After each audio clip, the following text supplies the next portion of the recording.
Hi, so this is SPH Cars again. Thanks for tuning into my channel. Today I'm going to go over my 2018 Volkswagen Golf R here.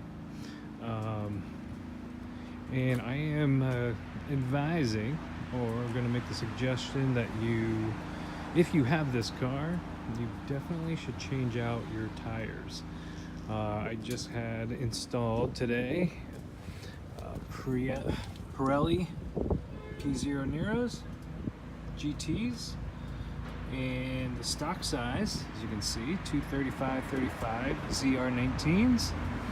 And just driving the car back from the tire store, it's already made a huge difference in the way this car handles, drives, rides, sounds, everything. It's a much quieter tire than the standard Continental ContiSports, which I think are not the greatest tires that Continental makes, and definitely not a great tire for this kind of car.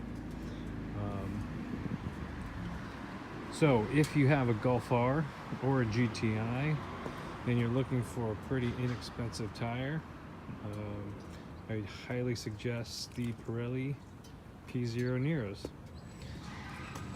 Thanks for watching this channel. Just hit subscribe if you want to get more content, and hope to give you a little bit more information about what I've done to this car as well. Thanks a lot.